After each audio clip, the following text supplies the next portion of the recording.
Sir ನಮಸ್ಕಾರ. ಇದು ನಮ್ಮ ಚಿತ್ರದುರ್ಗ ಟು ಶಿವಮೊಗ್ಗ ಹೋಗುವಂಥ ಹೈವೇಲಿದ್ದೀನಿ ನಾನೀಗ. ನಮ್ಮ ಭೂಮಿ ಪ್ರಿಯ ಚಾನಲಿಂದ 3 ದಿನ 4 ದಿನ ಆಯಿತು ನಾನು ವೀಡಿಯೋಗಳು ಅಪ್ಲೋಡ್ ಮಾಡಿ. ಅದು ನನ್ನ ವ್ಯವಹಾರಗಳು ನಡೀತಾ ಇರುತ್ತೆ. ಹಾಗಾಗಿ ವ್ಯವಹಾರಕ್ಕೋಸ್ಕರ ನಾನು ನಿಮಗೆ ಒಳ್ಳೆಯ ಒಂದು ಕ್ವಾಲಿಟಿ ಇರುವಂತಹ ಒಳ್ಳೆ ರಸ್ತೆಗೆ ಅಪ್ರೋಚ್ ಇರುವಂತಹ ಒಂದು ಒಳ್ಳೆ ಭೂಮಿನ ತೋರಿಸ್ತೀನಿ ಸರ್ ನಾನು ನಿಮಗೆ. ನೋಡಿ, ಇದು ಕಂಪ್ಲೀಟು ಶಿವಮೊಗ್ಗ ಹೋಗುತ್ತೆ ರಸ್ತೆ. ಭಾಳ ಎಕ್ಸಲೆಂಟ್ ಪ್ರಾಪರ್ಟಿ ಇದು. ನಮಗೆ ರೋಡ್ ವಿಡ್ತ್ ಬಂದುಬಿಟ್ಟು ನೋಡಿ ಸರ್, 1.5 ಎಕರೆ ಇದು, ಅಂದರೆ 1 ಎಕರೆ 20 ಗುಂಟೆ ಬರುತ್ತೆ. ಈ ಬೋರ್ಡಿಂದ ಇಲ್ಲಿಂದ ಹಿಡಿದು ಕಂಪ್ಲೀಟಾಗೆ ನಮಗೆ ಈ ಕಡೆವರೆಗೂ ಬರುತ್ತೆ. ಎಕ್ಸಲೆಂಟ್ ಪ್ರಾಪರ್ಟಿ ನೋಡಿ ಸರ್, ಎಲ್ಲ ಕಲ್ಲು ಕುಚ್ಚಾಗಿದೆ ಕಂಪ್ಲೀಟಾಗೆ. 1.5 ಎಕರೆ ರೋಡ್ ಫೇಸ್ ತುಂಬ ಚೆನ್ನಾಗಿದೆ. ನಮಗೆ 150 ಅಡಿ ರೋಡ್ ಫೇಸ್ ಬರುತ್ತೆ. ಇದು 150 ಅಡಿ ನೋಡಿ, ಅಲ್ಲಿ ಕಲ್ಲು ಕುಚ್ಚಾಗಿದೆ ನೋಡಿ. ಆ ಕಲ್ಲು ಕುಚ್ಚದಿಂದ ಕಂಪ್ಲೀಟಾಗಿ ಇಲ್ಲಿವರೆಗೂ ಬರುತ್ತೆ ಕಂಪ್ಲೀಟಾಗಿ. ಇದು ಸೊ 3 ಲಕ್ಷ 1 ಗುಂಟೆ ಹೇಳ್ತಾ ಇದ್ದೀನಿ. ಸ್ವಲ್ಪ ಸ್ಲೈಟ್ಲಿ ನೆಗೋಷಿಯಬಲ್ ಆಗುತ್ತೆ. Excellent property. 1.5 ಎಕರೆ ರೋಡ್ ಅಪ್ರೋಚು. ನಾರ್ತಿಂದ ಒಳಗಡೆ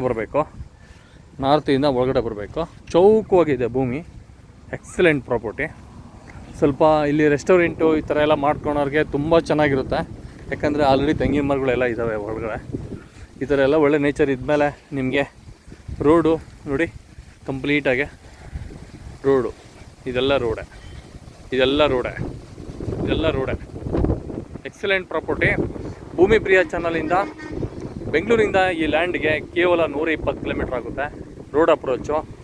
ಇಲ್ಲಿ ಭೂಮಿ ಸಿಗೋದು ತುಂಬ ಕಡಿಮೆ. ನಮಗೆ ಸ್ವಲ್ಪ ಅರ್ಜೆಂಟ್ ಇರೋದ್ರಿಂದ ಇದನ್ನು ಸ್ವಲ್ಪ ಮಾರ್ತಾಯಿದ್ದೀವಿ.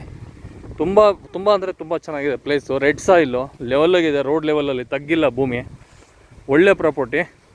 ಯಾವುದೇ ಕಸ್ಟಮರ್ಗೆ ಈ ಪ್ರಾಪರ್ಟಿ ಬೇಕು ಅಂದರೆ ಇಮಿಡಿಯೇಟ್ಲಿ ಕಾಲ್ ಮಾಡಿ ಸರ್. ಬಂದು ಲ್ಯಾಂಡ್ ನೋಡಿ, ವ್ಯವಹಾರ ಒಳ್ಳೆ ರೇಟಲ್ಲಿ ನಿಮಗೆ ಕ್ಲೋಸ್ ಮಾಡಿಕೊಡ್ತೀನಿ. ಎಲ್ಲರಿಗೂ ಒಳ್ಳೆಯದಾಗಲಿ. ನಮ್ಮ ಭೂಮಿ ಪ್ರಿಯ ಚಾನಲಿಂದ ಮತ್ತೊಮ್ಮೆ ಎಲ್ಲರಿಗೂ ಹೃದಯಪೂರ್ವಕ ಧನ್ಯವಾದಗಳು ಹೇಳ್ತಾ, ಚೌಕವಾಗಿರುವಂಥ ಭೂಮಿ 1.5 ಎಕರೆ ಒಳ್ಳೆ ಬಜೆಟಲ್ಲಿ ತೊಗೊಳ್ಳಿ ಅಂತೇಳ್ಬಿಟ್ಟು ಭೂಮಿ ತೊಗೊಳೋದು ತುಂಬ ಅದೃಷ್ಟ. ಅದು ದಸರಾ ಟೈಮಲ್ಲಿ, ವಿಜಯದಶಮಿ, ಎಲ್ಲರಿಗೂ ಪ್ರತಿಯೊಬ್ಬ ಧರ್ಮದವ್ರಿಗೂ ಒಳ್ಳೆಯದು ಮಾಡಲಿ ಆ ತಾಯಿ ಅಂತೇಳಿ ಭಾವಿಸ್ತಾ ಈ ವಿಡಿಯೋನ ಇಲ್ಲೇ ಕ್ಲೋಸ್ ಮಾಡ್ತಾಯಿದ್ದೀನಿ.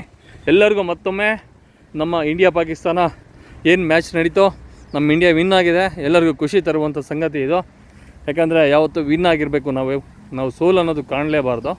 ಅದರಲ್ಲಿ ಎಲ್ಲರಿಗೂ, ನನ್ನ ಕ್ರಿಕೆಟ್ ಅಭಿಮಾನಿಗಳಿಗೂ, ಈ ಭೂಮಿ ಪ್ರಿಯ ಚಾನಲ್ನಿಂದ ಎಲ್ಲರಿಗೂ ನನ್ನ ಹೃದಯಪೂರ್ವಕ ಧನ್ಯವಾದಗಳು. ಜೈ ಹಿಂದ್, ಜೈ ಭಾರತ್.